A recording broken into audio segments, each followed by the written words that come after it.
All right, everyone.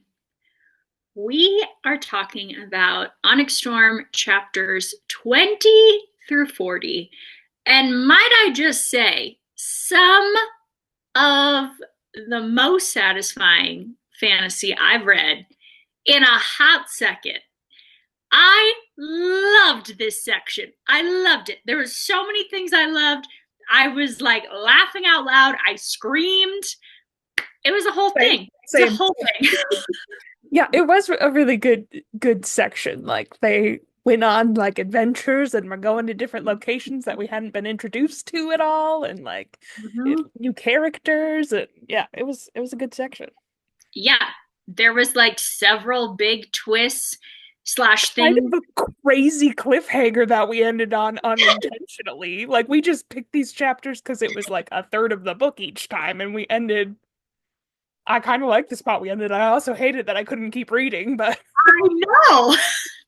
I literally was like texting my husband to be like, I am canceling everything I'm supposed to do after this podcast because I have to get back to reading. Like, it's essential. funny. Oh, man. Yeah, so much happens. So much happens. I have a feeling it's going to be a longer episode than last week, so let's jump in.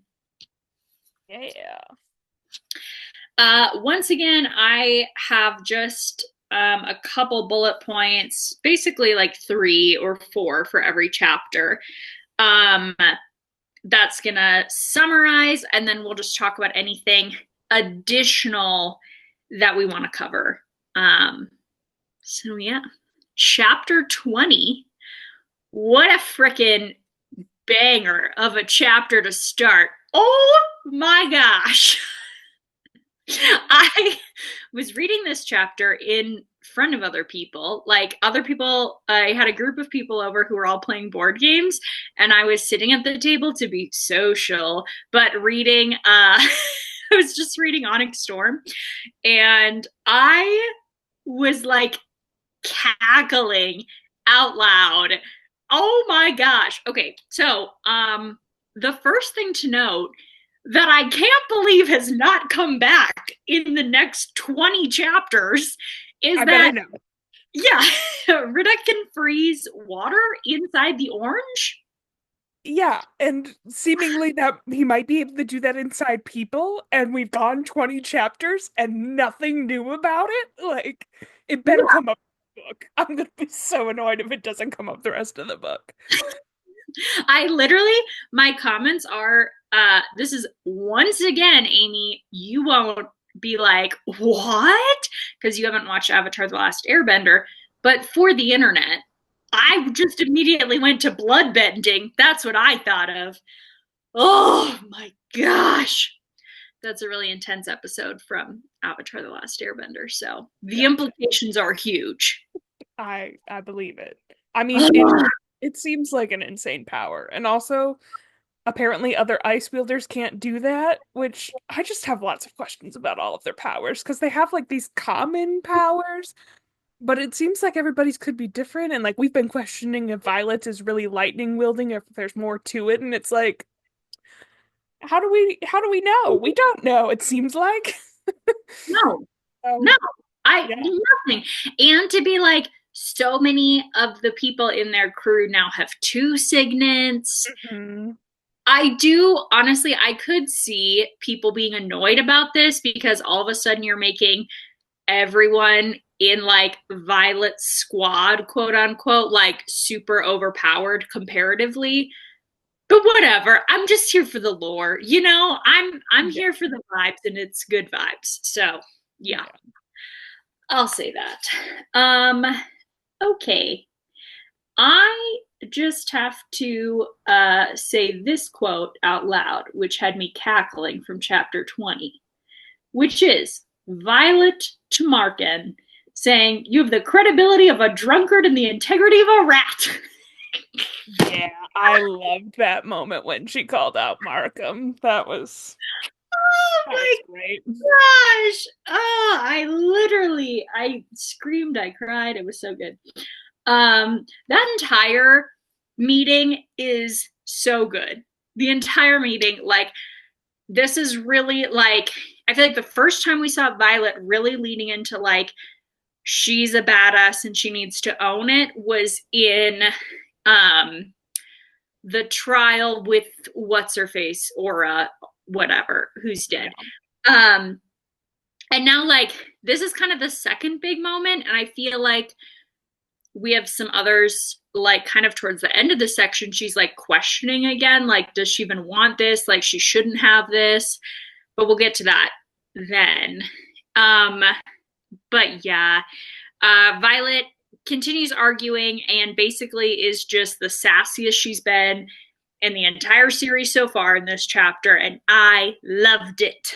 Yeah, it was a good moment. I did have a quote highlighted here that was from Halden talking about when they were like putting together the squad, and he said, "We'll give this one shot," and he's talking to Violet. "We'll give this one shot. Name your squad for the Devarelli mission, Cadet Sorengale. But know that if you fail, we'll assign another commander, and refusing to continue will negate the terms of the Second Erasure Accord," meaning like Zayden wouldn't be in They'll, charge of Aisha or whatever. yeah. Which I'm like, is that gonna come back? Cause like, or do we think that's not gonna happen? Like, I just seemed like a significant thing that I noted there because I'm like, if they come back and aren't successful, what was gonna happen? You know? So I don't know. That was something that I highlighted because I Yeah, was thinking that was gonna happen. But yeah, that's true. I don't know. yeah, I guess we'll find out. We're about to have a big twist in that for the yeah. rest of the book, so we'll find I out. mean, it seems that they're going to be successful, although they didn't actually follow the mission, but who knows? Yeah, that's where I'm like, I do feel like General Atos is definitely going to try to like use that against them Yeah, for sure, because he hates them. But like, do I think it will matter at all right now? My gut says no. yeah. So we'll see. Ugh, um, in chapter 1, they fly to our favorite Viscount's house, Takaris. They fly to Takaris, and Zayden and Halden argue. Surprise, surprise. Um, then I think it's interesting that Takaris specifically tells them not to make any deals they can't keep. This comes up. Um, and then all the dragons end up cut off, like in communication from their riders and from each other at the end of this chapter, the only exception being Violet, Taryn, and Andarna. Mm. Interesting. Interesting. There's also a moment like earlier in the chapter where she's thinking something and Zayden like reads her mind, and it wasn't something she said like down the pathway. So Mhm. I'm I'm wondering what's going on here. Yeah, yeah, lots of things. I cannot get out of my head what we talked about last week, which is that Rebecca Yarros said she can't believe people don't know Violet's second signet because she thought it was so obvious in Iron Flame. Hmm. And now I'm like, I still don't know it, and it's driving me crazy. I didn't even care about knowing before. I literally didn't. But now I feel like she said it was obvious and no one, like, what? I don't I know. know. I And this, and that, I'm curious if this is like her second signet that's manifesting, or if this has something to do with being bonded to an Irid, is my other thought of what it potentially is, but mm-hmm. I have no idea. Yeah. No, I do not know. And they kind of explain, because this happens a few more times, specifically the Zayden picking up on like things she's thinking, not things she's saying down the bond. Does it And happen with anybody else? I don't think it does. Yeah, okay. it's just Zayden, and like Violet thinks that it's Zayden's signet is growing stronger. that's like what she says is happening. I don't know. I'm suspicious of that. The end, the very last line is a dragon talking to her, which makes me think it's not. Like, I don't know. I don't know. I don't know. Sorry, I realized I whispered and this is a podcast. I don't know. That's what I said. I don't, I just, oh my gosh. I have to just keep reading. Torture. Okay. Yeah. Um, so many questions. So many questions. I However, was really worried. Oh, sorry. Go ahead. I was just gonna keep going along. You tell me what you're Yeah. worried I was also going to keep going along. I was really worried at the end of this chapter that with them not being able to speak to their dragons, that something really bad was going to happen. But that kind of, I mean, bad things do happen, but not as a direct result of not being able to communicate with their dragons. about. So, Yeah. Yeah, it has come up seemingly little, which kind of feels like a big deal. Like the dragons are not able to talk to each other at all. yeah. And everyone except Taryn and Andarna, that means, have zero ways to communicate with anyone on the squad. It actually feels like it should have been a bigger issue. Yeah. That's what I was expecting to happen, and I'm surprised it did not at all, really. Yeah. So, yeah. So who knows about that? I did kind of like be like, excuse me, I think it's in chapter 39 maybe, where they're flying to the remote islands and Violet is asking Taryn if anyone's falling behind and he's like, no, no one came up and tapped my wings. Like, Yeah. I guess I don't know, it just seems whatever, it seems like a thing. But keep on keeping on. uh they are at Takaris's Isle home. And there's no magic. No. Yeah, okay. This is where I have my first set of questions, which is basically like, why? Basically, I want to know your thoughts, but I think you just answered it, which is why do you think they're the only ones who can communicate? Or is your guess that it has to do with Indarna becoming, that Indarna is an Irid? I mean, that's a total guess just because I don't know. I don't know what it could be really, because it's weird. Like, but the only thing is, like, if it were with Indarna being an Irid, you would think that she'd only be able to communicate with Indarna and not with Taryn. So I Right. really, really don't know. And well, we don't know if she can't communicate with the other dragons because the other dragons don't really communicate with other people anyway. That's So maybe true. it's something with her.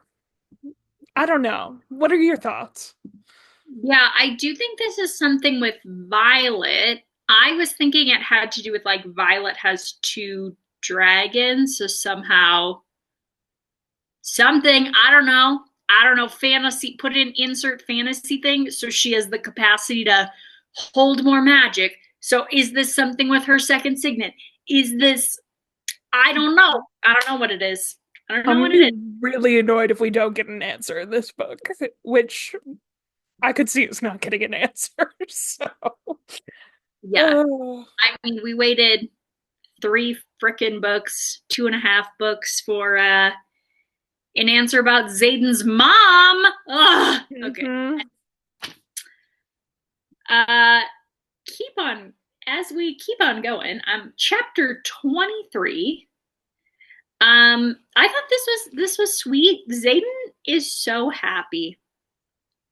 Like Zayden's just so happy at the beginning of this chapter without, it's like the first time he's experiencing like a removal of the weight primarily as a Venin, but we also kind of get the idea like the weight of his like title and having to like carry this burden for everyone.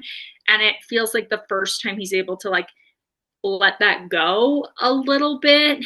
And like everyone's like making fun of him. They're like, who the hell is this guy? He's being like nice to everybody, which I thought was kind of funny. But I yeah, know. I thought it was nice and like, is this where like him and Dane are even kind of nice to each other? yeah, he's asking Dan about their childhood. Yeah, and I'm like, oh, this is nice. This is what could be if they didn't have all of these insane problems. I also just have to comment, I really liked the beginning of this chapter when Riddick is complaining about how riding a horse is a ridiculous way to travel. And I'm like, you ride a dragon, but you are complaining about riding a horse. Okay. Oh I man. also love Riddick in this section, and I had seen some like memes about Riddick. I think you sent me some actually too. Yeah. And I was like, I feel like we don't get that much Riddick. Like I like Riddick, but and I feel like this section we get a lot of him, and I really like him as character. And I really thought he was gonna die and was really worried. But Me too. Me too. In fact, okay, so I sent Amy some memes about how the movie How to Train Your Dragon is about Riddick and Atrum. Atrum, yeah. Atrum, yeah. And it's mostly just like scenes from How to Train Your Dragon of like Atrum, no, of Toothless and what's his face, whoever the human is in How to Train Your Dragon, uh, like playing pranks and like tackling each other. I'd read like up to this point when I sent those to Amy. Yeah, you So I really don't get in the last like two chapters. yeah, I didn't even know. But then I was just like, this can't be a spoiler and it's cute, ha ha ha, funny, whatever. And so I like sent it. And then he almost died. And I didn't even think about like, Oh yeah. wait, what? Was that tied to No. something? That was so later. No, Anyways, I was fully convinced he was gonna die. You sending that meme didn't make me think he wasn't gonna die because I saw something briefly. I think it was on TikTok that said something about Riddick and a cook, and I was like, oh, skip past that. But then when it happened, I'm like, oh my God! I was so convinced he was gonna die. uh, So convinced. the way And I was like, what a stupid way to die. I'll get more into that. yeah. Anyways, but I've seen a lot of these How to Train Your Dragon memes. So I'm hoping the last section of the book we get a lot of prank wars Yeah, continuing. Because ever I love since the it. last, yeah, like two chapters, I was like, oh, I see why people have all these memes. I thought they were just being like cute because people love Riddick. Yeah, I definitely thought it was more of a Riddick thing, and because we really didn't know anything about Atrum, but now it's like, oh no, that checks out. Yeah, it does make sense. We'll talk about it more. I just love that scene. Oh man, where they're on the beach. Oh, okay, let's keep going. Not related. Okay, so they go to the bookstore. um it yeah, things don't I'm just looking and being like, I literally did not even make a note about them getting attacked at the bookstore. Whatever. Okay. That Um happens in 24, doesn't it? Or is that 23? that's in 23. Yeah, I also don't have a note. Great. I think it's just reading. Just Yeah. I mean, focus. to be fair, they get attacked, but they very well outmatch Yeah. people attacking them in skill. But yeah, 23, the big cliffhanger it ends on is that the woman they were sent to find, it turns out she is like a grandma figure in her 90s, and she comes down the stairs and says, you must be, Asher Sorengale's daughter. I have the book he wrote for you. And that's how it ends. Bum, Which I bum. have a question about. Why would he leave the books with this woman who is like potentially gonna die soon? You know, she's in like her 90s. I don't know. It just had me like asking questions about like, did he know he was gonna die? I don't know. I still have questions about his death. I'm not convinced he just like had a heart attack, but Yeah. I don't know what it is. Yeah. His island research is like very strange to me. And Yeah. clearly to Violet, like she's having all these questions because, like, when he gives this book and says this is for my daughter, Violet is already born. She's already showing like promise of being a scribe. Brennan is already dead, or he thinks Brennan is dead, correct? Because he's just When talking he to gives when Sarah. he gives the books for sure. I don't know when he was writing them if Brennan was actually dead, but Yeah, yeah. I think he gave these books to her. I think it was said like it was like within a year of when he died, I think it was. Okay. I think, I'm not positive. Because she says that he died however many years ago, and then she says she got the books however many, and I think there was only like a year gap in there, but I could be wrong. Yeah. Um, but we also know when he was at um Yeah. the most, not the Island of Luck, the Island of the God of Wisdom, where Zayden's mom is. Her dad, Hedonis or whatever it was. Yeah. Hedonis. her dad went there before he was married to Violet's mom. Wait, maybe I not. also Maybe. did just I just found in this in chapter 24 Narelle, who is the old woman with who has the books, says well, first Violet says that he died a little less than 3 years ago, and then Narelle says that she got the last of it almost 4 years ago. So she had Okay. some of it before that, apparently, but Mm-hmm. yeah. Interesting. But I Yeah, feel I'm like very curious about the timeline, and then once we get into the Isle of Dune, I have more thoughts also. So, yeah. and then I also feel like Mira knows something. I Oh, don't she know. sure knows something about this, about the grandma. I don't even think I took Yeah. notes on it, but that's Which suspicious. also, the grandma is their paternal grandmother, right? Yeah. Yes. Mhm. Uh-huh. Yeah. Yeah. Well, Their maternal grandma is dead yeah. because she makes a joke about going to a graveyard. Mhm. So, yeah. Anyways, lots with the timeline here. Yeah. Hmm. I also like had that question again at the beginning of chapter 24. The little excerpt is the unsent correspondence um Yes. of Lilith. And we talked about last week about whether we thought like she was sending those after Asher had died or not. And I'm curious, what are you thinking about that based off of like this one too? I have a note, but it just says cryptic note from V's mom in the intro thing. So I have to pull it up to, unless you have it in front of you I and have can, it right here. I can read it if you want. yeah, that'd be great. Um, yeah, it says, she won't understand why you've kept her in the dark. You left too soon, left too many of your plans unfinished. Now we can only hope the bond between our daughters is strong enough to endure the path they've chosen. They'll need each other to survive. Yeah. Which also, So like, the way she says that makes it sound like she knows she's gonna die, you know? Like, yeah. they'll need each other. Like, I don't know. She definitely knows like it has to be like Mira and Violet doing this. Like she does Yeah. not think she's helping them. But I also think that could be because she is, so previously I've thought she maybe is part of the conspiracy to hide the venom.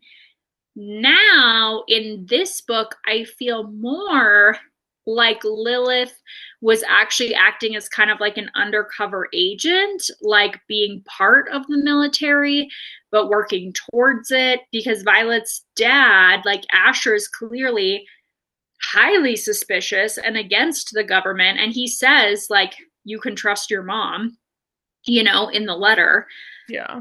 So yeah, I don't know. But again, the wording is annoyingly vague Yeah, because and like she says you left too soon. Does that mean dying or does it mean going somewhere? Like, I I don't don't know. And I as don't they've either. chosen their paths, that also makes me think, did Lilith think that Violet was going to be a scribe at this point? Like, because she's the one who insists she becomes a writer. Yeah, there's been multiple times with these little excerpts that I'm like, I wish we had dates. Like, was this before or after, you know? Come on, Jacinia, you got to get these dates in the book when you're making these recordings. Oh, man. Yeah. Oof. Oh, we have so much to cover. I just like glanced at my notes. and realize we haven't even, like, Halden is still part of the team right now, so we got to keep going. Yeah. Oh my gosh, there's so much to say. Um, okay, Violet does successfully, there's 3 questions she has to answer in the bookshop. She answers all of them correctly. Um, I also just have to say I thought it was hilarious about the thing with Dane and how this woman thought she was with Dane. yeah, Oh, it was so awkward and so funny. I was yeah. laughing out loud. Uh-huh. Yeah, it was cute. It's like very classic, like you meet your parents, like childhood friend, and like you find out your parent has like shared way more than you would ever share with this person, like yeah, it was a classic. Classic one of those. Um yeah. Okay, there's 6 books total. All of them are passcode protected, which I thought was going to be a bigger deal. It's basically like a one line. Apparently, her and Dane just figured out, so that's great. We literally don't even find out what they Yeah. were. I know I didn't think that much about that, but yeah, that's true. Yeah. Because they made a big deal about the last time there was a passcode on one of them, so. Yeah, that's fine. Mira also gets very jealous in this section. Um, and I think there's some interesting points. Now I'm blanking on who said it. Did Novelle say it, maybe? The older woman? Yeah, Uh, Narelle said something. about She like, said they all have a part to play in what's coming for us. This one is simply hers, meaning Violet's. And then she says, while he was busy raising Violet for this particular mission, your mother was raising you. I wonder what legacy you've inherited. mhm. So that seems significant. Yeah. Yeah, like that Mira is supposed to do something. And Mira visits her grandparents after this. I know. I was very curious if that was tied to that or not. Mhm. Or I Yeah, want to know what her, happened. it's her paternal grandmother. Hmm.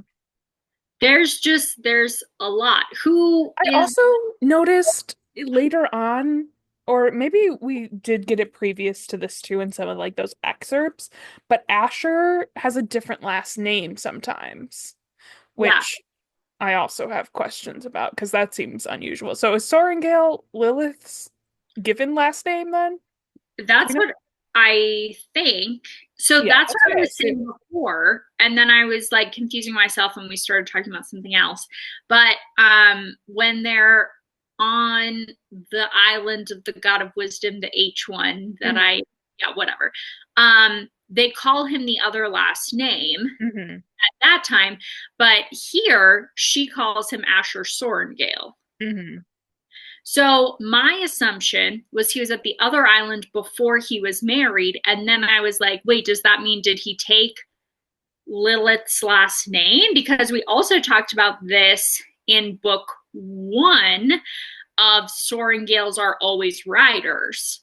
Like all That's Sorengales are right. riders, whatever. And so and I remember you were like, wait, so does he have a different last name? Because clearly, I forgot all about that. That seems like so long ago. yeah, you No, brought it that's up. right. I totally forgot about that. But then like this lady calls him a Sorengale. So I wonder if it's like he like took the last name. Yeah. I don't know. Yeah, that's interesting. Hmm. Maybe it's like associated, like because we already know she was already a rider. She already was moving up in the military before they got married. So Yeah, maybe I you was gonna guess maybe that if like a person's a rider and the other person is not, they go with like the rider's last name or I don't know. yeah, Anyway, because that would make sense to not then have to change your like a military leader's name midway sure. through battle. So, anyways, oh man, oh man. Um, okay, chapter 25 is mostly Violet and Zayden having sex. What a time. But then right at the end, we find out that the king is going to keep Halden, and Violet and Xaden have to go. Whoops. Whoopsies! Little Haldy boy messed up. Okay, so chapter 26, I have a star next to this to let myself know I had thoughts when I wrote it, but I didn't write the thoughts. What a time. Okay, my first note though is a quote that Violet says when she's talking about Xaden being in pain. And she says, "This is every day for me. This isn't normal for you." Um, and again, this just ties, I think, to the general attitude that I am guessing Rebecca Yarros has with her own chronic illness. I think this is like similar to how I deal with like my chronic pain issues where I actually minimize it like myself. And I think that's like can be pretty common for people with chronic pain and also to like grieve that everyone minimizes. Like it's just very complicated. And based on the interview with Rebecca Yarros that we still have never talked about because there's no time, we have to just talk about the books.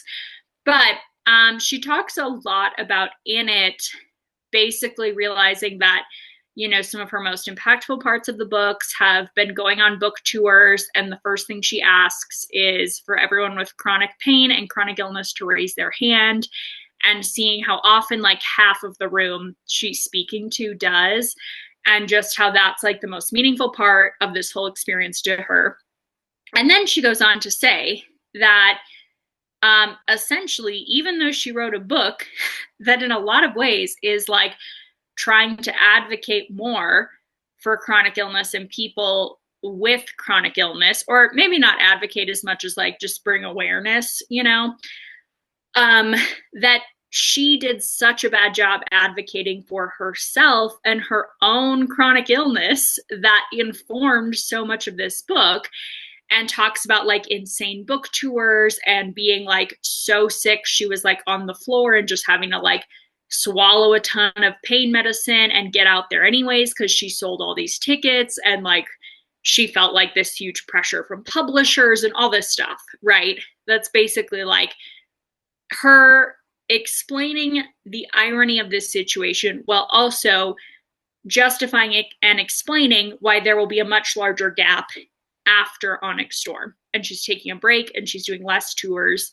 and things like that because she realizes it was insane what she did with Fourth Wing and Iron Flame. Anyways, all that to say, I personally just again want to say that I think it is maybe just as valuable, if not more, to have this creative expressing not only her experience with chronic pain, but doing it in a way that people would say is maybe very flawed. And like maybe some people admire it, but I feel like on the internet culture, there's such a like, we have to be like the most accommodating and you should always advocate for yourself and things like that, which is amazing. And I wish that's how like the world worked. But clearly, like Rebecca Yarros, for whatever reason, either her own stuff, society, how she was raised, whatever, any variety of things, feels very obligated to push through her pain all the time and expresses that with Violet. Even in this moment, Violet minimizing her own pain in the story she's writing. Anyways, I just like this hit me very deeply, this one small line, and just the importance of also having people be like, yeah, because that's also real life with chronic illness and chronic pain. It's not always just like being a perfect advocate for yourself, even if you're in a situation where in theory you should be able to. Anyways, it's kind of a at this point, but I had a lot of thoughts about it, clearly. No, I also highlighted that line, and I think it's like a really common thing for people with chronic pain and chronic illness to like talk about advocating for them and be open about it, but then not actually following that themselves because it's hard to like give yourself that grace and like I think people are so willing to give the grace to other people because they're understanding of the situation they're in, but then it's hard for them to actually do it themselves, you know? Totally. Yeah. And just the weirdness of being like, yes, this is my life every day, so this is normal, but also I don't want to say it's normal because it's not okay, Yeah. but it's normal. So, like, yeah, you don't need to worry about me when I'm in pain as much, but also, like, I don't want you to not worry, or, like, it's just a weird, how do you balance all of that in one individual moment? And for whatever reason, this line just really made me feel and think about all of that. So, great work, Rebecca. I loved it. Ugh, okay, back to the plot. Oh man, we get some freaking. I have you read Red Rising? No. Nothing. There's nothing related to Red Rising. I don't even know what Red Rising is. Oh, great! It's a really great book. It's sci-fi fantasy. It was really good. Really Okay, good. I was gonna not Rebecca Yarros then. No. Okay. It's one of my favorite from the last year. It's the one that I convinced my book club to read because the author's really hot and single. That's funny. It's like the one non-romantasy book we read. It's just pure like sci-fi fantasy. And I convinced them, I was like, it's not romantasy, but the author's hot and from Denver. And we read it. That's funny. So good. Now I can't even think of his name.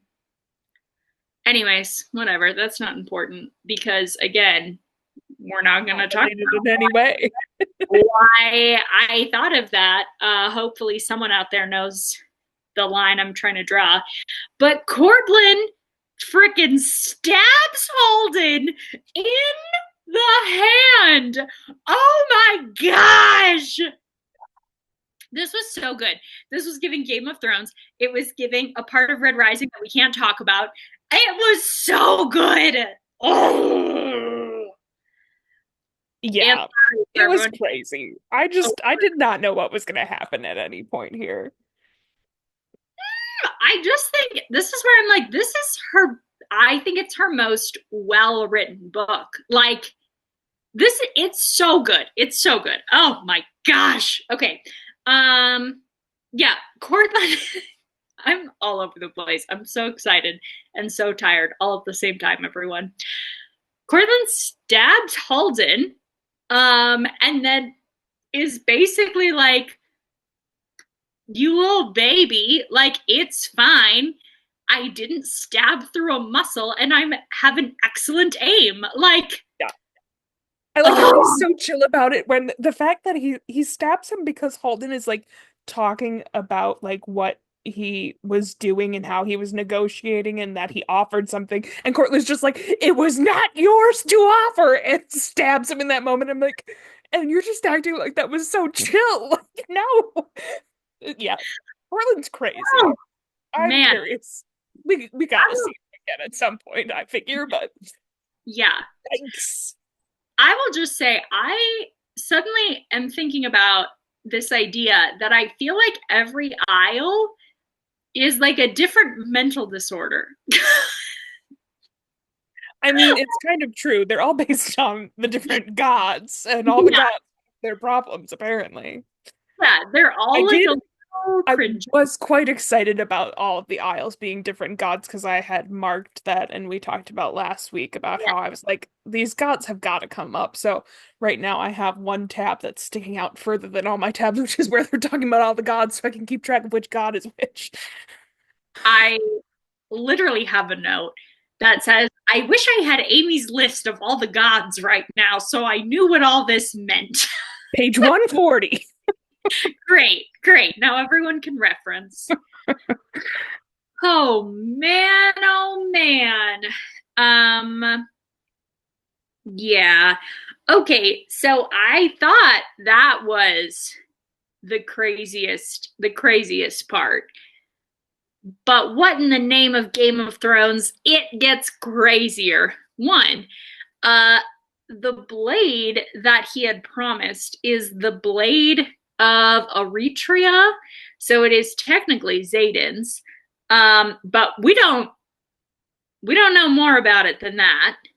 Um, yeah. So there's that. Then we just keep on going, and dessert is served. What's This with desserts during this whole section? This whole section, all the desserts go very badly. Yeah, true. That's so true. Don't eat desserts on islands. That's what we've Yeah. learned. Moral of the story. Yeah. Oh man.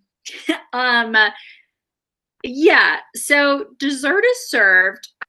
They set the trays down with the lid covering whatever is on the tray, and then out walks some little white panthers. I don't think they're really little, but he calls them his little. I think they're huge. I think I think they're huge also. I mean, I don't know if they're bigger than like normal panthers. I think I panthers are thought like, there was some description about them being big, but I could be wrong. In my head, they were big. yeah. I mean, they might be. I do remember reading the description that they were big, but I just thought like panthers are big, so that makes sense. Yeah. But I guess it's relative. So Yeah. there's that. Then I almost said Holden. It's not Holden. Cortland removes the lid off the tray, and it is the head of Holden's personal guard. Mm. They killed her and are serving her to the Panthers. This is a very Game of Thrones moment. I'm just I gonna haven't say even seen Game of Thrones, and I know it's a Game of Thrones moment. such a Game of Thrones moment. Like a number of characters could have done this in Game of Thrones. Yeah. Oh man. This I yeah. There's so many scenes where I'm just like I've lost words. It just like such good. I was like on my seat. I was so gripped. I was so tense. It just yeah. I don't know. I don't know. Ugh. Wow. Okay. Yeah, that was just we could just have an audio of me just making nonsense noises there for about a minute and a half, but that's how I feel, guys. That's how I feel. Oh man. Um Oh, and then the chapter ends, the chapter being chapter 26, ends with Cortland telling his guards to kill everybody. So, except Takaris, who he says can leave. And he already has fled, so that's convenient. Dakota is still a character that I have so many questions about. Yeah. I didn't get a ton, but Yeah. Again, viewing him through the context of Game of Thrones, I'm kind of like, you make sense. You make sense, you know? Wow. Now I just got to relook at this whole book. Anyways, so chapter 27, they're battling it out. It seems to be a common theme that like since the Isles haven't been at war, you know, for like the whole time since they last were speaking to anyone on the continent, and the continent has been at war the whole time, that they're all just much better fighters, particularly the dragon riders, because of dealing with like parapet and challenges and gauntlet and all that. So yeah. I also think Rebecca Yarros has done a good job kind of scaling up Violet's hand-to-hand combat ability, because I mean, obviously in book one she sucked. That was like she was having to poison everybody because she couldn't get through like challenges, you know?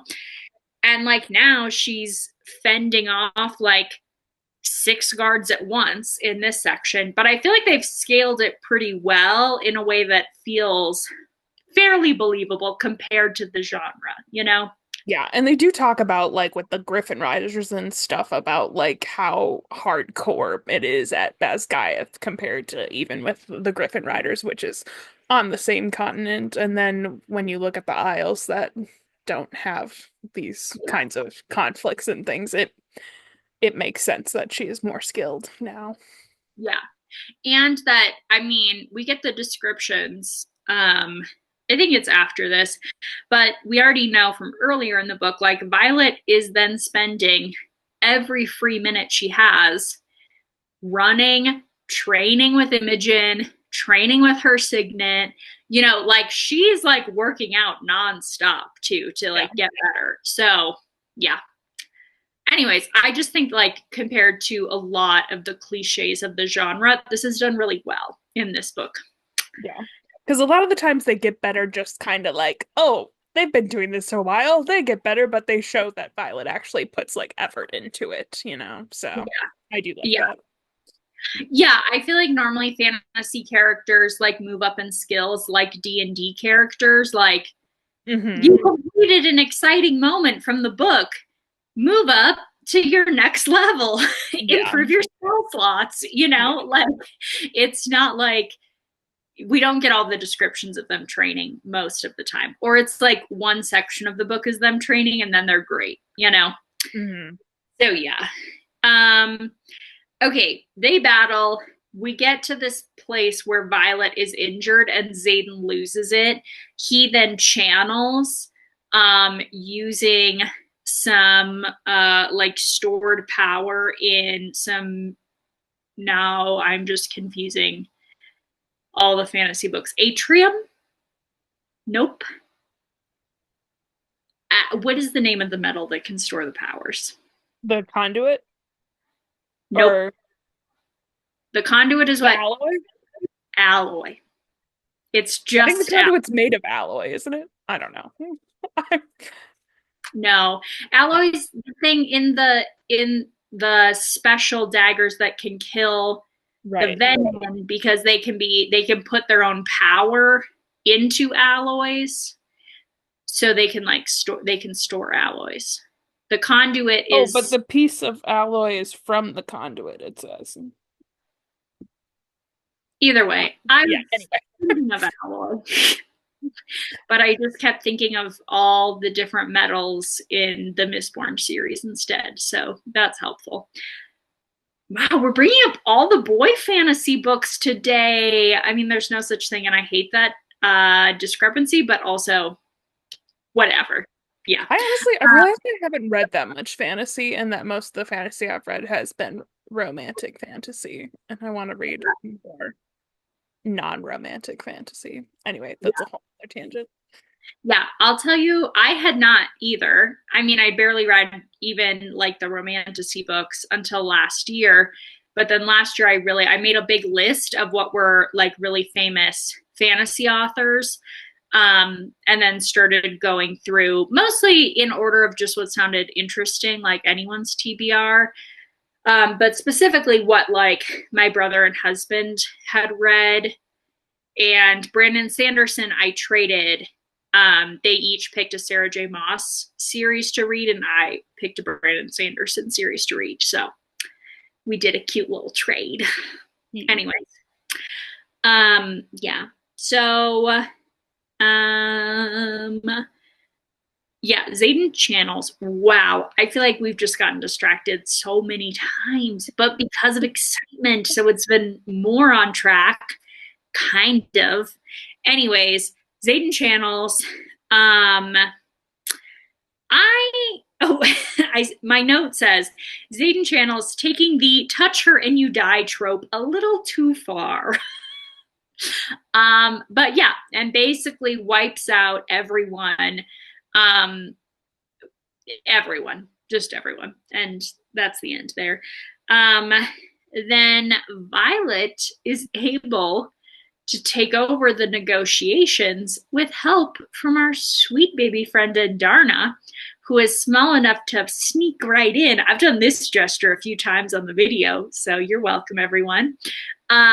She sneaks right in and then is standing behind Violet which obviously makes her more intimidating. She swoops up one of the White Panthers in her mouth. It's a whole thing.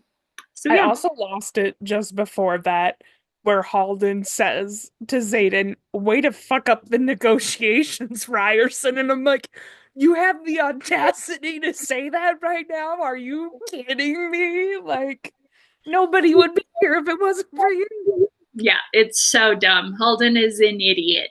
He's an idiot. And I love that we deal with him in this quest. And from then on, it's just agreed that everyone's like, you're an idiot. I love it. We're not taking you. Yeah, it's pretty And great. even like his brother to the other Isle leaders is like, my brother's an idiot. He's gonna ruin the country. It's pretty funny. I really like the dynamic. Oh, yeah. Oh my gosh. Yeah. So what a freaking time. Chapter 28. They're back at school. What a change of pace.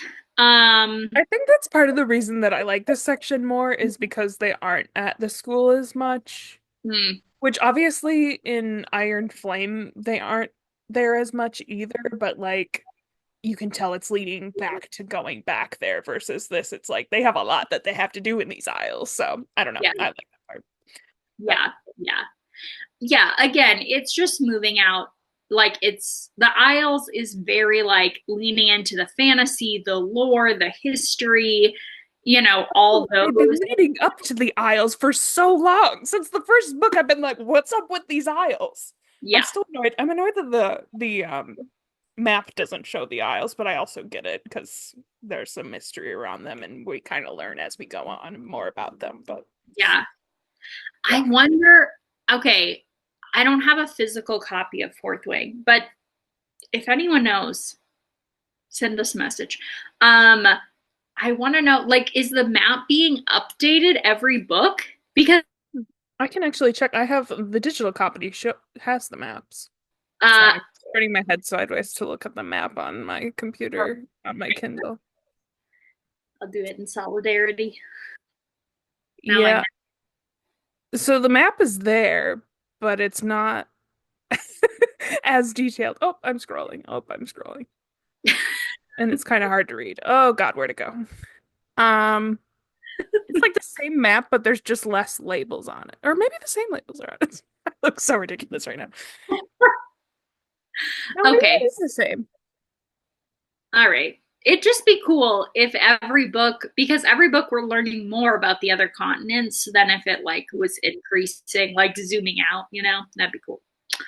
No, Maybe they're it looks like it's I think it's pretty much the same, which I could be wrong because this format I'm looking at is obviously not the best as I'm doing that. yeah. But Well, maybe someone from Red Tower will be listening to our podcast and can take that suggestion for the next book. yeah, yeah. Classic. Seems like Um, yeah, Violet has pretty much everyone in the whole squad helping her do research on anything and everything that could be relevant. Um, and then Zayden's eyes come back, but they have amber flecks in them instead of gold. Uh, yeah, which I'm saying is like underlying red, like the red is seeping into his irises. also I'm trying to figure out by looking at this where I had this thought. I don't know how I connected this thought, but I just had questions about what's going on with Brennan because we haven't heard much about Brennan, and I feel like something's happening. And we had these theories about his connection to Naolan and if Naolan was Venom. And I just like this whole section. We know nothing about what's going on with Brennan other than he prepared this like first aid kit for them for their adventure. Yeah, First aid kit is not the right word because it's definitely med kit. That's what I was looking yeah, for. But yeah, so. I feel like something's going on with Brennan. Curious to see probably, learn more about that, but probably, yeah. Um, yeah, we also get a look at how the like signet wielding signet battle class is going, and that basically they're like, I mean, there's a literal line where they're like, if they get scars, that's how they'll like remember to use their own signets faster, you know? And Garrick is really like, you don't need them to actually get hurt in this class, all this stuff. And you end up, a girl in the class is put in such a threatening situation that she feels so overpowered and become either is already Venin and then reveals that she's a Venin, or becomes Venin and channels for the first time out of desperation. And I was curious when you read that, which you interpreted that as. I mean, I thought she already was Venom just because I feel like that's kind of crazy to just do that. Like, I don't know. But also, Zayden didn't detect her. So, yeah, I just had questions. And then I feel like we didn't ever talk about this again in this whole section. And I'm like, this seems kind of significant. So when I was reading through my notes or whatever, I'm like, yeah, I forgot that happened. And that's kind of crazy. So I really I don't know. What do you think? I thought it was like she got pushed so hard she became Venin in her desperation. Yeah. We won't know because they literally just killed her right away. But I'm curious if this is going to come back and be like a bigger thing when they're back at school. Because obviously, this is kind of the last scene where they're even at school. Basically, the rest of the section, they're not. So, yeah. We also had Oh, earlier in the chapter, like Violet outright asks Bodhi if he has a second signet, and he's like, no, same as Zayden. And I'm like, he knows that Violet knows that Zayden has a second signet, right? So is he saying he does have a second one? yeah. He just isn't saying what it is.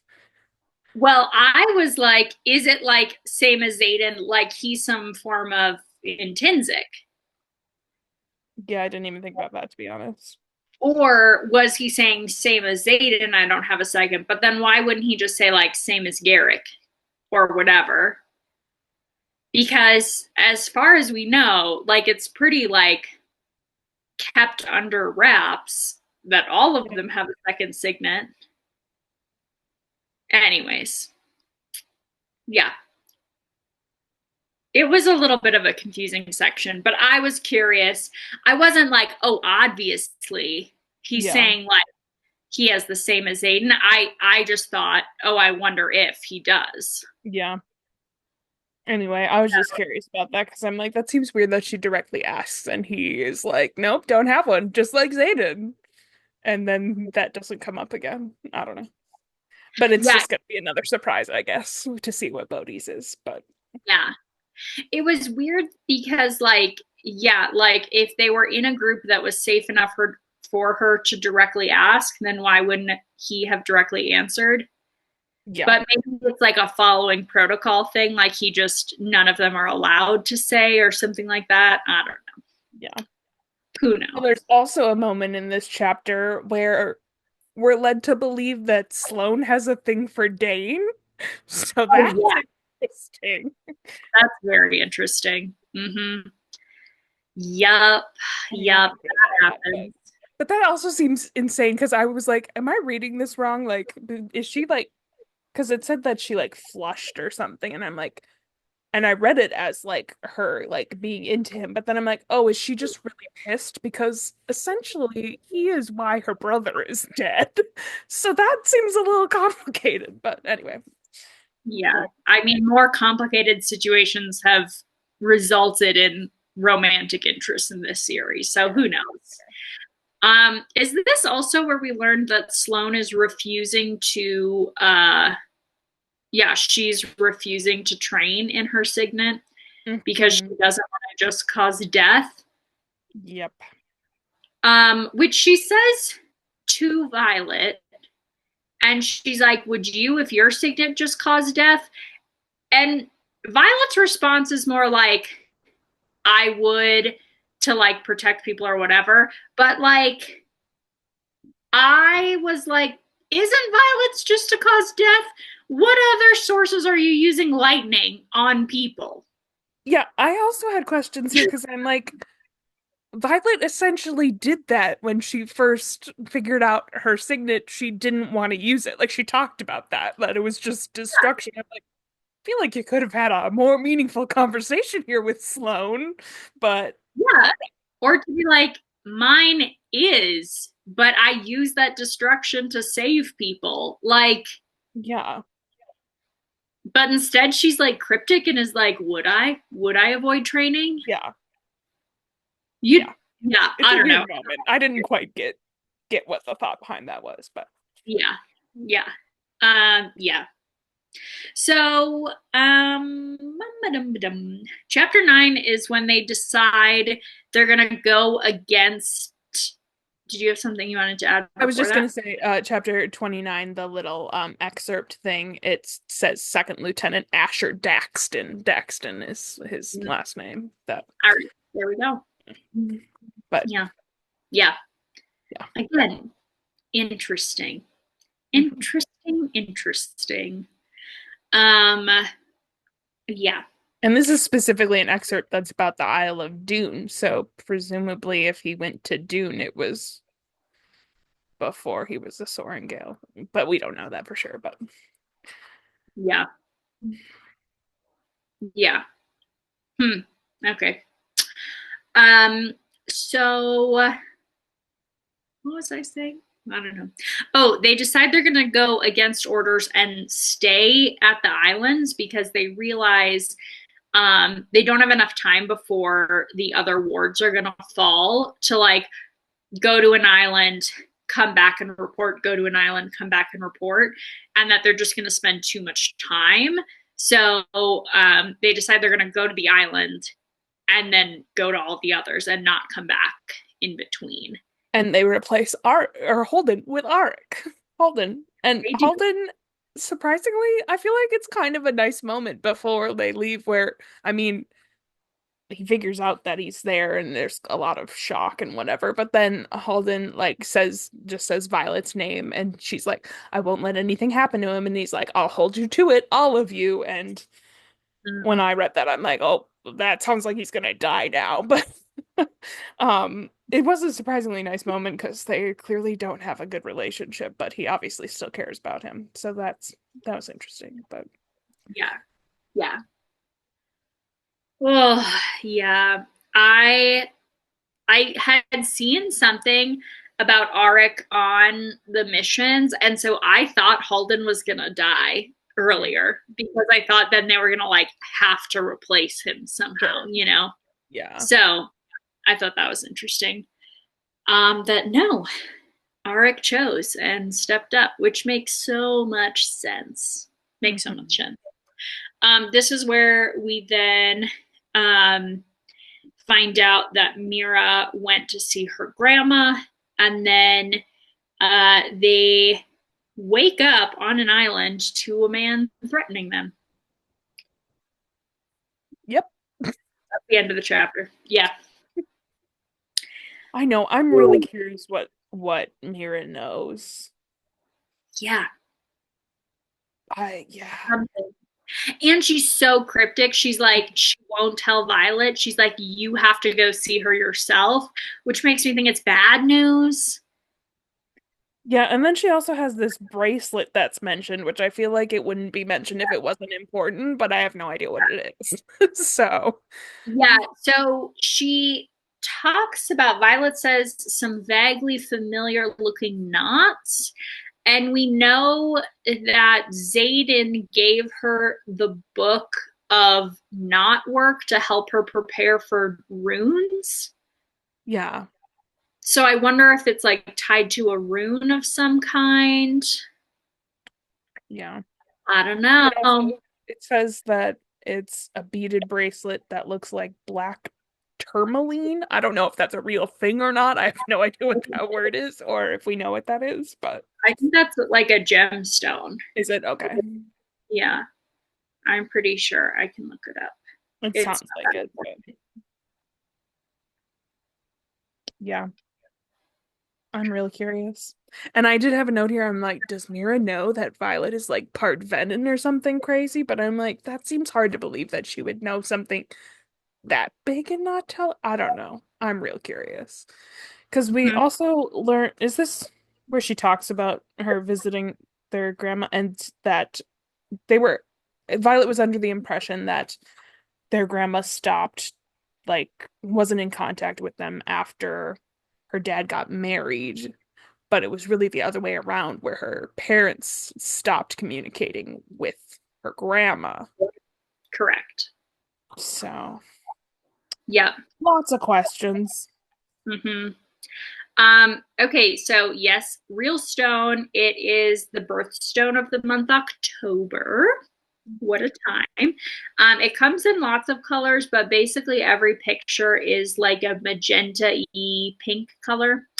It is used as a talisman traditionally, and I think this is interesting. Other properties of the stone. I'm glad I looked it up now. Uh, it is a pyroelectric stone, meaning it becomes electrically charged when squeezed or heated. That could be relevant. Yeah. Lightning,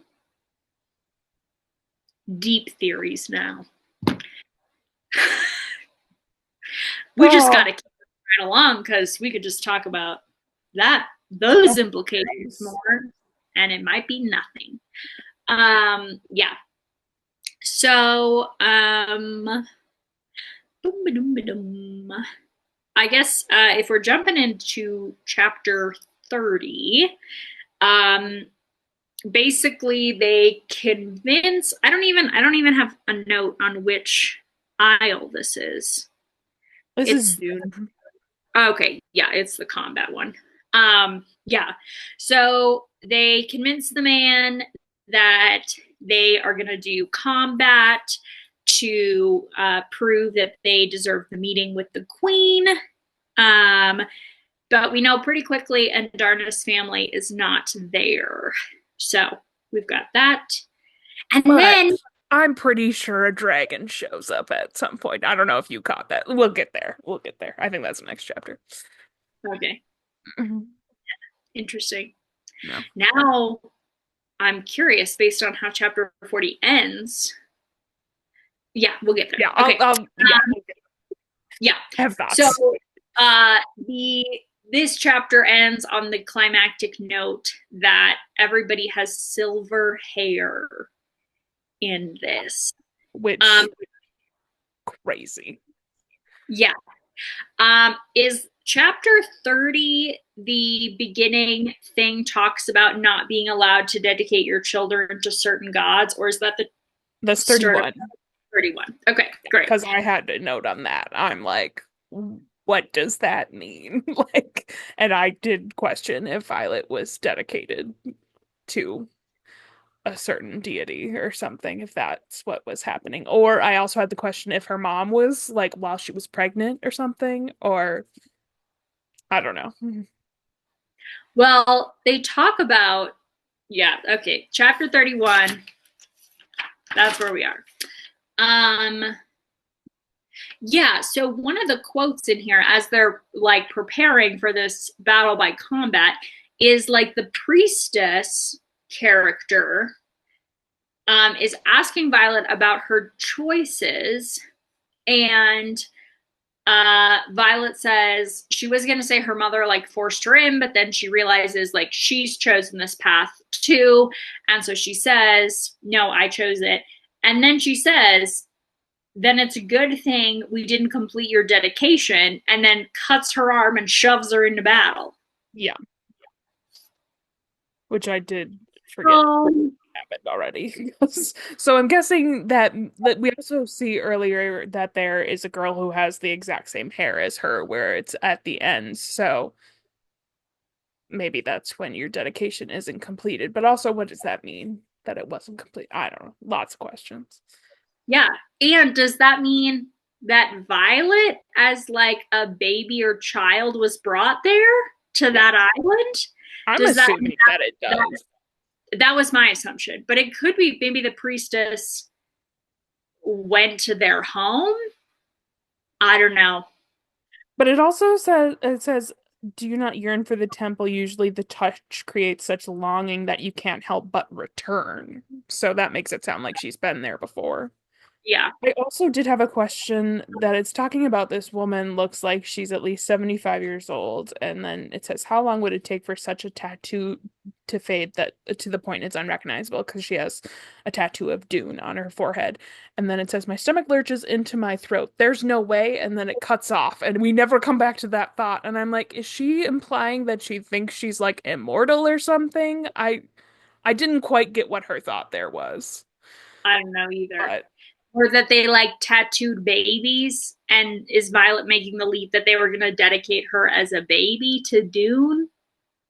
yeah. But I also, don't know. why? It doesn't talk about tattoos on other people, does it? I don't think so. Yeah. And also, I'm confused when she says, how long would it take for such a tattoo to fade to the point it's unrecognizable? But this clearly isn't unrecognizable because she recognizes it. I don't know. I just, that line seemed significant, but I didn't get what it was getting at. So, anyway. Yeah, maybe it's going to be tied to her grandma on her father's side. There's my theory.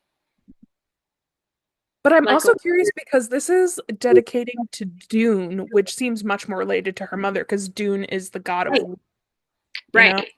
So, But why, when Violet had been like, because here's where it doesn't make sense to me, because they stopped the dedication and she's like, it's good we did not complete your dedication because you chose to be a rider. yeah, that's true. And so it's almost like, just like, to they thought she was going to be like a priestess scribe kind of thing more, but we don't have like a priestess function on the continent. So curious. So many questions. There's a lot. I doubt we're going to get these answers in this book, but maybe we got another 26 chapters to read. Yeah, I'm also curious like what the dedication like means Right. and this is the only dedication that we're aware of, but the excerpt at the beginning talks about that guardians are no longer permitted to dedicate children in service to their favored deity, which implies that you can be dedicated to other deities too, but we don't know about those. So anyway, Yeah, interesting. We'll see. We'll see. It is another section of like, why isn't anyone talking about this? But also, I feel like it's more plausible in this book because so much is happening and they just have to keep going, yeah, versus like it was felt much more annoying when like half their time was waiting around for decisions to be made in the last book. sure. So, yeah. Anyways, um, okay, so Zayden, Violet, and Dane all are sent to combat, even though the law says only one person has to go to combat. Though turns out them boys wouldn't have made it without Violet, so it's a good thing they didn't just send Zayden. Ugh. Yeah, chapter 32, Violet wins her fight. She also saves Zayden. She does both. She doesn't choose. She also maybe wields lightning. Tell me your thoughts on this, Amy. I when I in the moment when I was reading it, I'm like, yeah, she definitely did that. But then looking back at my notes, I had questions because one of the things I highlighted was earlier in this chapter she talks about that she is saying she scans the blue ropes quickly. There's no sign of the girl with the hair like mine. Movement catches my attention to the right, and when I look at the statue of Dune, I would almost swear her eyes flash golden and glance my way for a second. And then she makes a comment about how she thinks it's Andarna, but I'm pretty sure it was another Irid, is what I'm thinking, because when we learn later on, it seems like they know where she is, and I'm questioning how long they've been following her, which I don't know. I don't know what their motivation is. I don't know. But I feel like it might be something with that. And then it had me questioning if, because it doesn't seem like she's always known when she's yielded before. And this, she doesn't seem to think she did. But there's Well, no way it's coincidence. Like, that's, except the first time when she kissed Zayden, she didn't know she yeah, that's wheeled. true. But this Uh, seems just like much more intentional, and I don't know. I don't know. yeah, this had me questioning again, like if Violet's signet is something to do with being her own magic source, her own power source, things like that, because like she shouldn't have been able to wield. No one else has their signet, you know, but she doesn't know she has her signet. I don't know. I don't know. I do think it's very interesting. I assumed it was in Darna watching, and I thought that was going to come up, and then it didn't. So No, you're right. I highlighted that in the moment and I like gasped out loud and I'm like, I bet that's an Irid. Like, and then later on when we get them, like, I'm like, I feel like they've probably been following her a while. I don't know. But Yeah, obviously well, nothing because about that yet because where we yeah, ended. But yeah. But chapter 40 it specifically says the Irids found us. yeah. You know? So that does make me think you're right about that. And We'll it's just the way but like that she doesn't specifically refer to it as being Andarna. She just talks about that she sees a flash of golden eyes, and I'm like, that's vague enough that I feel like it could definitely be the yeah, Irids. and we And then definitely also it's right by that statue of Dune, which is the statue that then is broken by the lightning, right? oh maybe I thought it So was just the bleachers, but maybe it's due. she said something about something that's been standing for like 700 years. I thought it was the statue. Yeah, I thought it was like the I could be wrong. Coliseum around, but I don't know. I was reading fast. Yeah, same. Yeah. Huh. Um.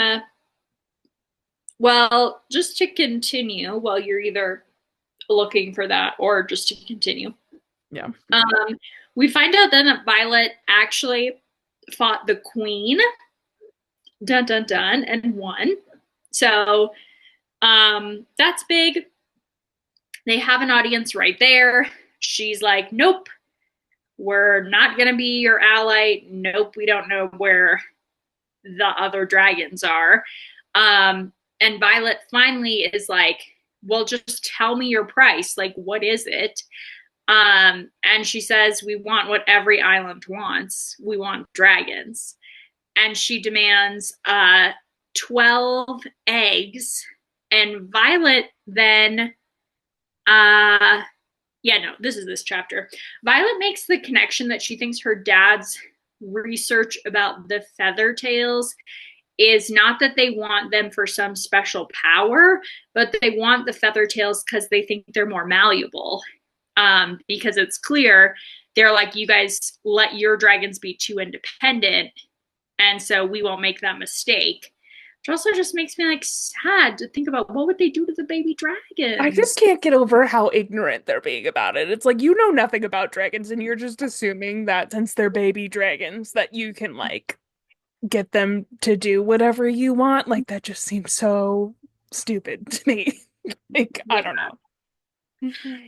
Also, we didn't talk about it before, but we find out as we go that basically every isle believes that the dragons will die if they kill the riders. Um, so I'm curious what that is about. Like, why do they think that? That's a consistent thing they all believe. Um, yeah, so I'm curious Yeah. about that. I just wondered if like they had seen someone who like had died and then their dragon did die because we know that can happen, but it isn't guaranteed to happen. So that's kind of what I thought. But yeah, Yeah, there it is a consistent thing that we see. yeah, So yeah. Huh. Um, yeah. So yeah, they leave. They head to the next. I was so annoyed we didn't get a more definitive answer about their hair being silver, and I was like, "Are you kidding me?" I was like. Oh, I was so mad, but Every one of these freaking aisles, there's some like big thing that they're just like, we're just leaving that, I guess. Okay. Okay. Well, yeah. here we go. Yeah. So next they head to the islands bleached of color. And Darna has a super bad feeling about it. What were you gonna say? Oh, I just was looking at my notes and I forgot that I highlighted this thing, but this does seem significant and um Violet asks Mira about when her hair turned silver at the end, and Mm, Mira says that it grew in that way, yeah, which I kind of forgot about, and that makes me question about her dedication. that makes me think she was a baby, you know? I guess maybe. Yeah. Yeah, like she Anyway, was a okay. baby. The hair grew silver. Yeah, Yeah, that's true. yeah. I don't know. Because it doesn't say she was like born with silver hair Yeah. and Yeah. then grew, you know? Yeah. So, yeah, that was my thought with it. Yeah. Um, yeah. And Darna has a bad feeling. The most important part from this being the end line, which is it's Zayden's mom. What? Crazy. Gosh, I I had to read. stop here. I had to like go somewhere after I was finished this chapter, and I'm like, this is horrible. Me I'll just too. Me too. That's so funny. I was just gonna say the same thing. I had to go to work. It was so obnoxious. Mm. Yeah, I was mad. I had to leave. I had so many questions. And this is all, I don't know. His mom, I don't know. There's a lot happening. I Yeah. I actually kind of want to go through the next chapter quick. I mean, it's not like there's a ton and get to the trial because I think it's hard to talk about any of this without knowing, without talking about that. It turns out they knew they were coming, you Yeah. know? Yeah. So, basically, we find out it's his mom. Xaden is kind of in shock slash just pissed. He hates his mom. Segale hates his mom. Like, it's a I well established thing. I had a Oh, what? question here about You're so frozen. Sigale hates his mom, but and we know that Sigale's had his grandfather as a writer, and I was questioning, and I tried to look this up, and it seems like we don't have an answer if it's his mother's father or his father's father. I think we know it's a Ryerson. So that leads Okay. me to believe it's the paternal side because that's the side that's been handing down that last name. Okay. It is interesting. I mean, I wonder if they knew or Yeah. like she knew her before she knew Zayden, you know? So, Zayden's mom really wants to talk to him. She brings food. Violet is a very good partner and advocates for Zayden during this. Zayden and Violet then talk a little more. We get a section where Segale is like, Segale is clearly very stressed, and we don't totally know what's happening, to be honest. In this section, she's pacing a lot. We get a section with her and Zayden kind of arguing, and she roars at Zayden. And I was like not clear if in this section she's worried about him because he's Venom, or is she worried about him because of his mom, or like a combination, like she thinks it's going to trigger something. I don't know, but she's clearly very worried about him. And then we also find out that Zayden has two half brothers uh, who are like 11 and 8 or something like that, like they're elementary age kids. Hmm. Um, so we have that. That chapter ends with Violet telling Andarna to go follow the two boys when they are removed from the house. Sneaky, sneaky, sneaky. Which I do like that she thinks of that plan after asking herself, what would Mira do? Yeah. I think it's like kind of like sweet and also kind of messed up. I don't know. I also Um, love Andarna's line that says, "Are we scheming? I do enjoy scheming." yeah, I know. Oh, it's so good. Yeah, And then so at the end, then there's something happening with the airment, which I was so confused about what was happening. I'm like, are they trying to shut off their powers to the dragons? But that's already the case. I was like, I was not following at all. yeah, yeah, that makes sense. That makes sense. So then we have dinner, which they quickly realize is also going to be their trial that they think is happening like in this more informal setting to be more private at Zayden's mom's request. Her name is Talia, by the way. Mhm. I don't think I mentioned that. Um, but Violet ends up piecing together that they knew that they were coming and Mhm. that they like played out, like pretended they were surprised to see them on the beach, including Zayden's mom pretending to be shocked to see them. Yeah. This to me is maybe more cringy than them poisoning them, which happens later. Like, okay, because clearly this dude, it's like a power struggle. He's gonna poison them. It's like messed up that he would potentially poison his like wife's son, like his stepson, I guess, is what Zayden is. Actually, yeah, that's his stepson. Um, but I also am like, whatever, you're known for being ruthless. They come from a ruthless place. You say she should be proud. He wasn't dumb enough to eat it. Whatever. Like, I don't know. It kind of fits in some ways, even though it's messed up. And it's mostly messed up. He wouldn't tell his wife. But like knowing your son's coming and then pretending to be surprised to see him, I don't know. It just feels like a gross, weird thing. And Yeah. what advantage does that give them to pretend they just showed up versus admitting they had heard from Cortland? Yeah, Like, I genuinely don't understand their reasoning, and this is so not where I thought that this was gonna go. Like, I thought it no. was gonna be like we learn more about his mom, and like his mom actually has solid reasoning for what happened, which doesn't happen. Um, Mhm. she has reasoning, but the reasoning is that she was gonna die because of the war, and it's like, so you abandoned your child there. Yeah. Know about that. But And I yeah, think, I don't get the whole acting like they didn't know they were coming thing. mm, I don't know. I don't get yeah, it. I don't know what advantage that gives them or like because you can equally say like we were so shocked to hear that you were on an island so close and so we were hopeful that you would make it to us because I wanted to see you like Maybe like I don't I, know, she didn't want him to know that she's like known about what's going on with him and stuff. I don't know.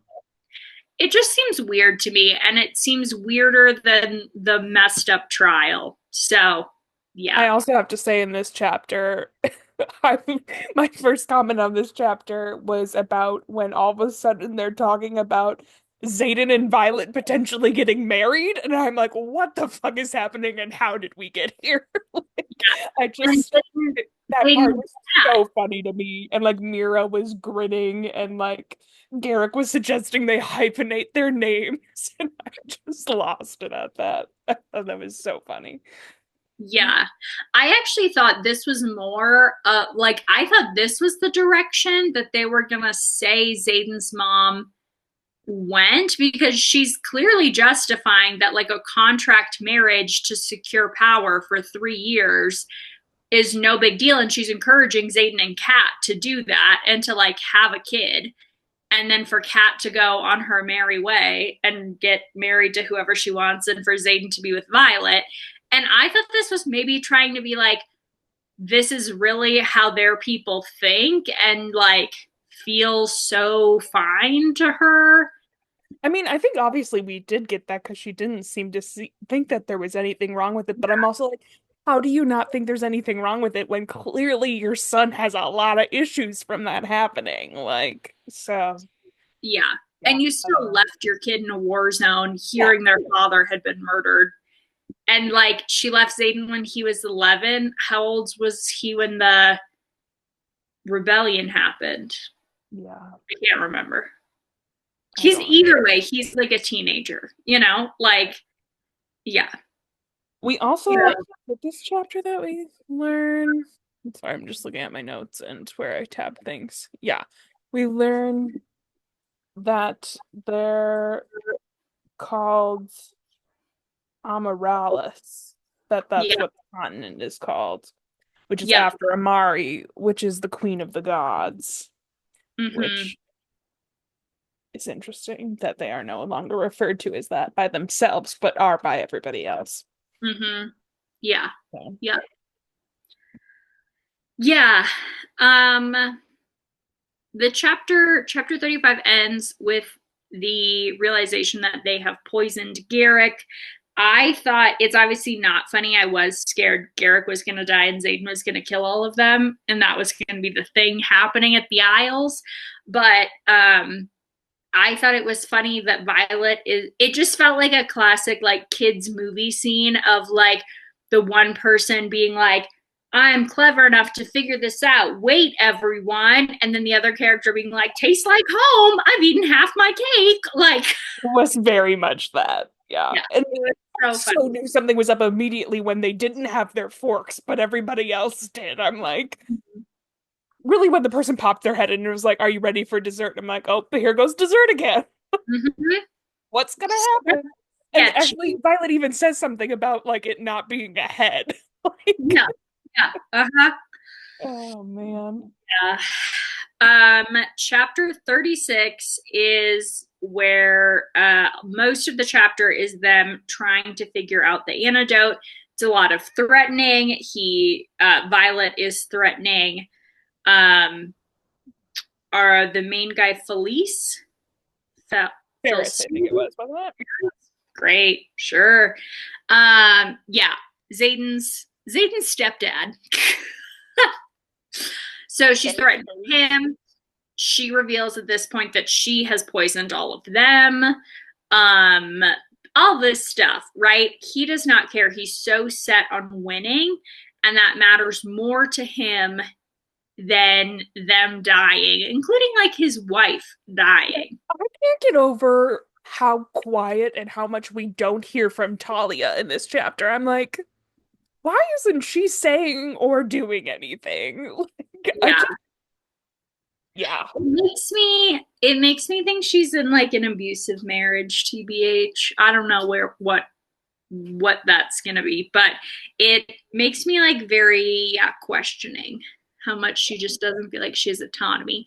In the same way that like she didn't think to like fight for Zayden. She just accepted he was the heir, so she couldn't take him. Like, and then she just like accepted he was an orphan. She couldn't go back, like, yeah, it's weird. It's weird to me. Um, we also get the scene where the cook stabs our boy. That's the Oh! only note I have for this entire chapter. I was like, I'm gonna be so pissed if one of the four of the people from their squad dies from a cook throwing a knife. I'm gonna lose it. And I thought it was gonna happen because I had seen some mention of Riddick and the cook, and I was just so mad that that was the way that he was gonna die. And then the beginning of the next chapter, when it talks about him pulling the knife out, I literally screamed. I was like, no, like, just, that's that's not what you do if you're stabbed. But he wasn't stabbed, apparently. Nope. Just a white jacket. And then I love the moment where he's yelling about it, and then he is punching the cook in the face because he's upset because he has four uniforms but only one flight jacket. And he's punching him in the face, and he goes, I punch, hate punch, sewing. And I, oh, there goes my mic. I lost it at that. I just lost it. So funny. It was so funny. And then he tells Violet, like, I want a patch. And then like moves on. And then Violet clearly was very worried about him and like was like distressed. And then he's like, "Oh, I love you too." And Yeah. it's actually really sweet. Like it was so chaotic, but it was sweet. Yeah, it was such a cute moment. Okay, Violet then figures out what herb that or what fruit she thinks it was. She then references her dad's journal, is able to figure out an antidote on her own, which Mr. Sir is seemingly not impressed by. He does not say one single thing about it.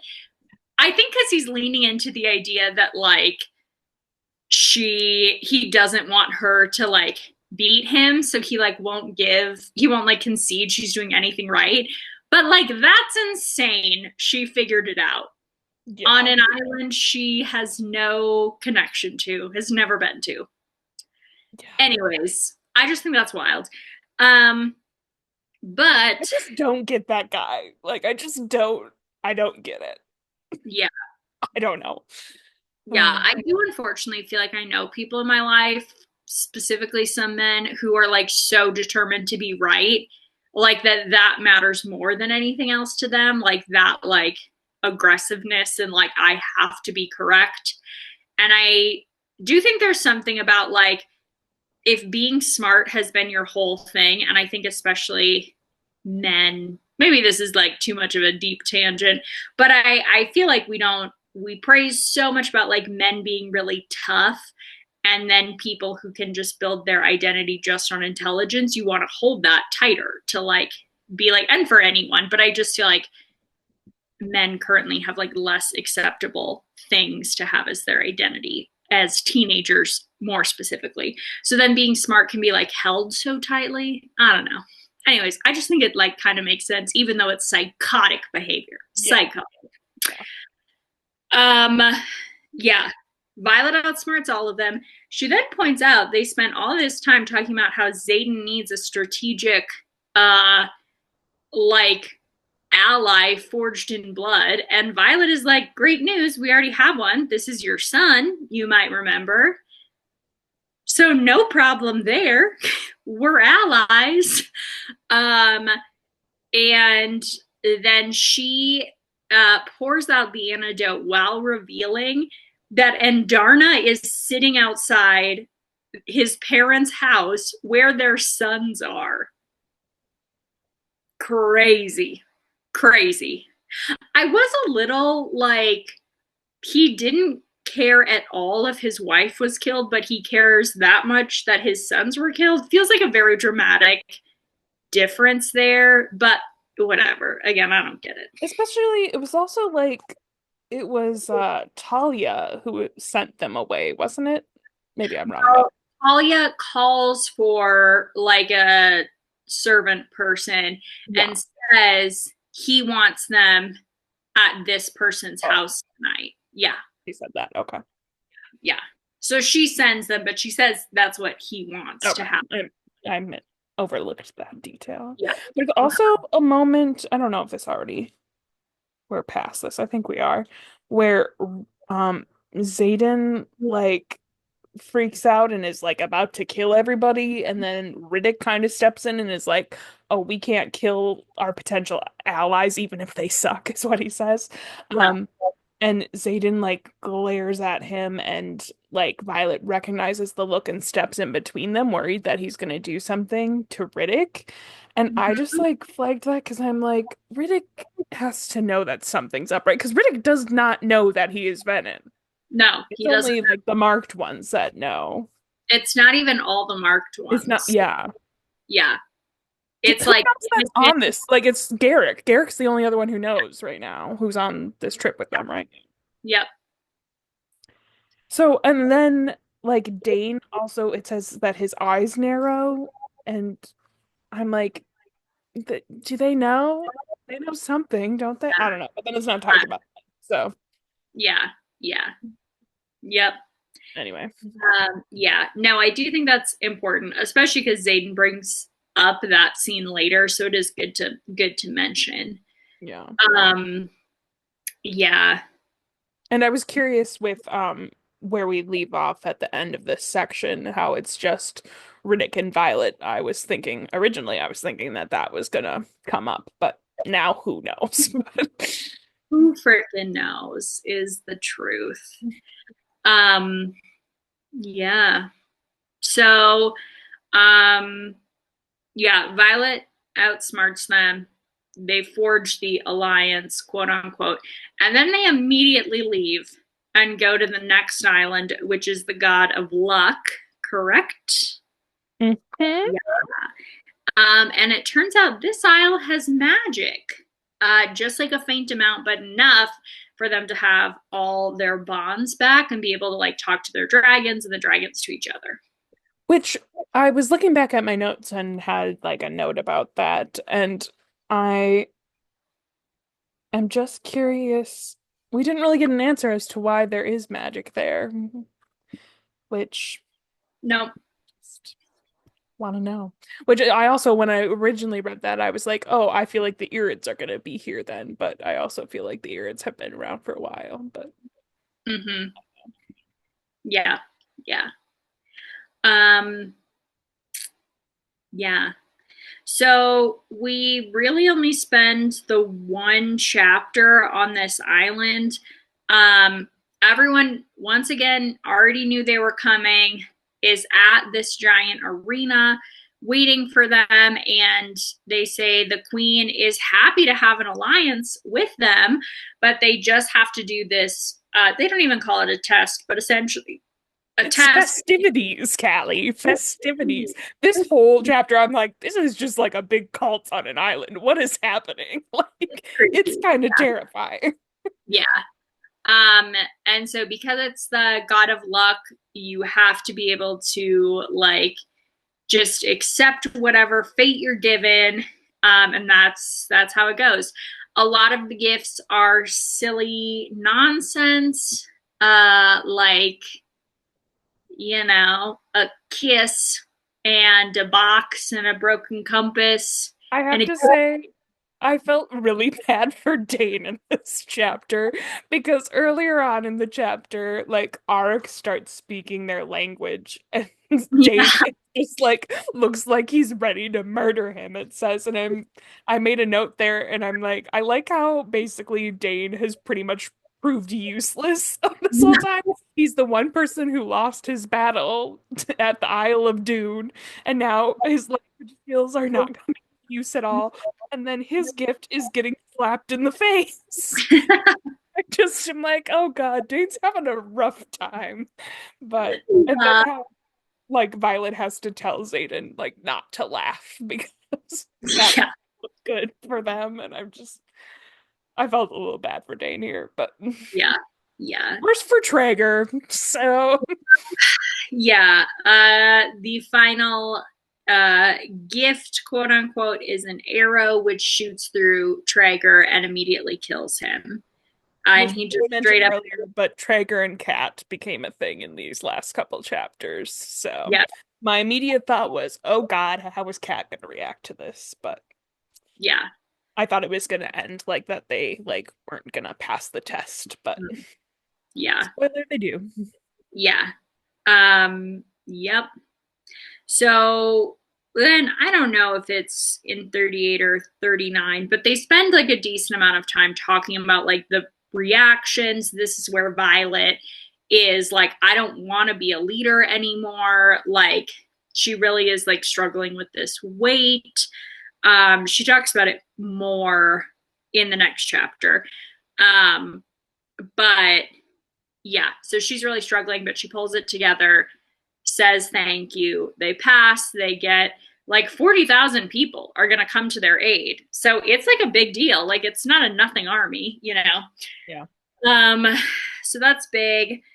In chapter 39 they spend time debating what to do, decide they're going to split up um and check out some of these smaller islands, and that they are going to stay sleeping in this like arena thing until then they can carry Traeger and his griffin, who you guys will remember griffins die as soon as their rider is killed. So his griffin also dies. So they're gonna go burn or and like cremate both of them on a different island, not close to here. So yes. Um, and this is where Violet is saying like she shouldn't be the leader anymore. And Xaden brings up a really good point that then Violet is like embarrassed she hasn't thought of, which is that humans like to do a lot of pretending as far as like their rank and stuff like that. But on the actual battlefield, like the dragons are in charge, which I feel like we've kind of talked about before that like wherever Violet is, Taryn just tells all the other dragons what to do. Yeah. And so Xaden points out that like whether Violet likes it or not, her dragon is like a general who's like the lead of the army, seemingly second. Like Taryn only has submitted to Coda, Melgren's dragon, who is the only other black dragon and the only dragon bigger than him. So, Mhm. um, yeah, and so Xaden is basically like, you can lean into that role like you have in these other situations and own it, or Taryn can like pull you and drag you into it. But either way, like this is your life. Like this is gonna be your life. Um, and then there's like he is really insistent that Violet's gonna be better than him, not just him, but better than him. But it's kind of like a sweet conversation, but also like you can see Violet like grieving that and being sad that she's just realizing that's true also. So yeah. Yeah. Mm-hmm. And Xaden also says something about like what does he say? Um he says like, "Oh, you have to be better than me because you promised to help me protect Tyrandor, remember?" And she's like, "Yep, and we're gonna find a cure for you." And then he's like, "There's no cure for me. Like you and that's why you have to be better than me. There's only you," which seems significant that Xaden has like no hope for him not being Venom. So, Yeah.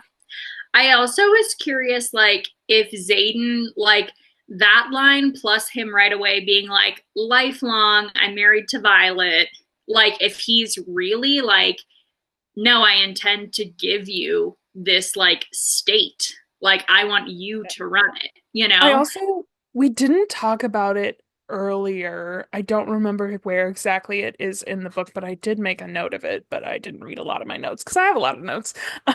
But it was saying about like that if something happened to Xaden, that it would be Bodhi in charge, and I'm like, I feel like that's tempting fate, not necessarily right at this moment, but the fact that they're like setting up like what the who would inherit it next, I feel like something might happen. I don't know. Maybe. I do also feel like that's a royalty thing. Like we obviously see that with Halden and Arik. We see it a lot with like Kat and Yeah, Serena and all of that. So it could go either way, I think. yeah. Yeah. Um okay, they decide that they're gonna split up. Violet assigns like how they're splitting up. Um, and it's her and Riddick together. We get the cutest scene on the planet Earth, finding out that Riddick and Atrum have been playing pranks on each other. I totally forgot this other plot line. It's not a plot line, it's just a little thing, but one of the gifts that Drake gets when they're back on the Isle of Luck is he gets a kitten. Yeah, Him and Mira are talking about it, and he names the kitten Broccoli, and I loved the he says, what does he say? No one really wants broccoli, but it's good for you, so it seems fitting, and I just think it's hilarious. But yeah, also, yeah, there's some cute moments during this chapter because yeah, yeah. It's cute. I know, freaking Drake. I'm like, what's I up with want him you? and Mira to become a thing. I hope that happens. Yeah, that's the real enemies to lovers. But also, like Drake, Kat's brother, Kat's cousin. Do we even officially know that? Like Violet was guessing about it in the beginning of the book. Yeah, I don't remember for sure. We know they have the same last name. But I'm like, did we really never address that? Yeah, What? I don't know. Yeah. Okay, And whatever. see, it's annoying because I have a physical book. I can't look up things. So I'm like, I'm not about to flip through all these pages to try to figure that out. But Yeah. Um, okay, everyone is off. And then Violet finds the Irid dragons. the There's ear, it's fine violets. true. And there's six of them, and they're all different colors. And then she hears a slide whistle, which is what she hears when Andarna bonds with her in Fourth Wing. If you may remember, I didn't realize that. yes, or it's before Andarna talks to her for the first time. Yeah. I She read like, that too quickly because I was like, what's happening? I didn't even catch the slide whistle. uh-huh. And then the dragon says to Violet, hello, human. And so I'm like, does she have a third dragon? That feels unhinged. Like that's too far. But maybe it's like the Irids just don't care. That's more what I And think is. there's been occasional times where dragons that are not bonded to people have talked to people, but Yeah. I did flip to the next page and just read the first line and it just said, what the actual fuck? I just looked at that right now, but Oh man. And that's where it freaking ends. That's where it freaking ends. Taryn is on his way. He's flying in quick because he thinks Violet's in danger. So yeah, which she is. She's surrounded by six large dragons that they say all are like the size of Segale. So I also, because they said they're each a different color and there was six of them, I'm curious, is Andarna representing the black dragons as an Irid? Or did she choose to be a black dragon because she liked Taryn? I was questioning because it says they're. it doesn't say that they're all different colors. It says there's six dragons of varying scale tones. So they're not all the same, but we don't know that they're all different. Okay. We know that So, the one that talks to her is light blue. yeah, I read this so quickly I didn't even catch that. Yeah. So they're not like base color black and can shift. I Yeah. think. Let's pull it up. Where does it say this one's light blue? I think when she first sees him. Oh yeah. She yells for Taryn and then it says Yeah, sky gleaming blue. sky Scale. blue scales. Yeah.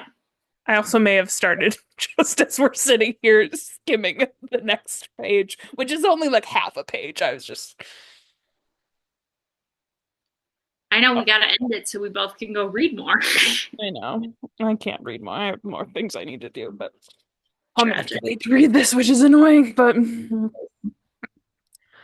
ugh. But that's where we're ending.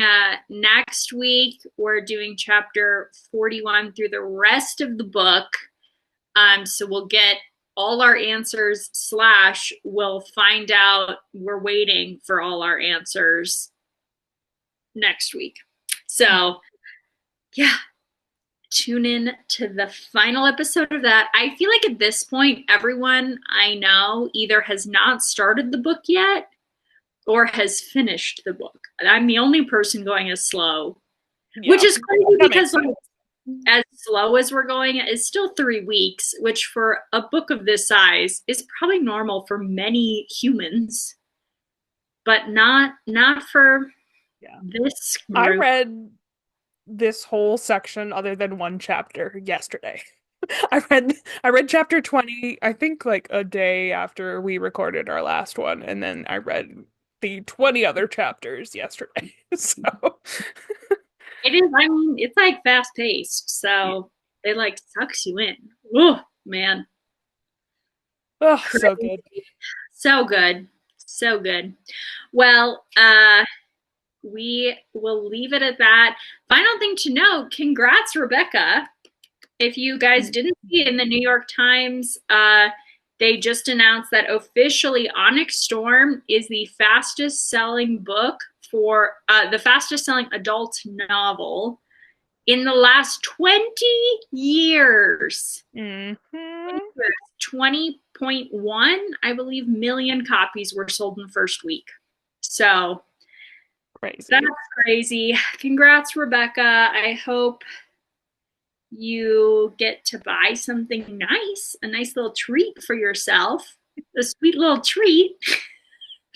And yay for, bringing representation to the chronically ill community and making a bunch of money from it. We're happy for you. We're happy for you.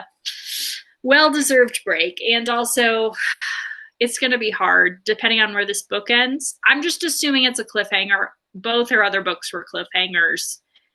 Book Yeah. 3 is notoriously the most depressing cliffhanger in a 5-book arc. Typically, book 4 is normally like the filler.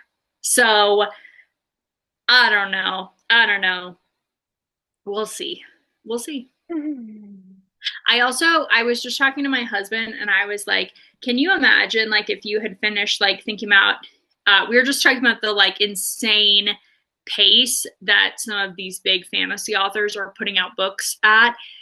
And I was talking about Sarah J. Maas and being like, if you had finished A Court of Wings and Ruin and had waited like a year for the next ACOTAR book, and then it was the Christmas special book, would you have Right.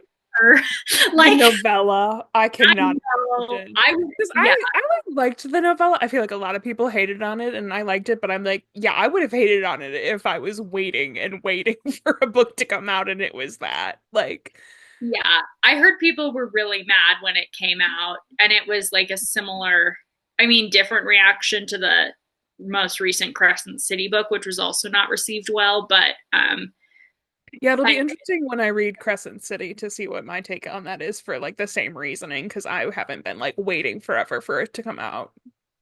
yeah, Um, I hadn't either. I did like what you did. I read the first two, what you did for Fourth Wing. So I read the first two and then read that as it came out on like release day. yeah. Uh, yeah, but anyways, crazy stuff. Regardless, so I hope it's not a novella for book 4 of this series. And either way, we'll find out where we're going to leave off and how much of a cliffhanger it is next week. Thanks, guys. Thanks, everybody. Bye. Bye.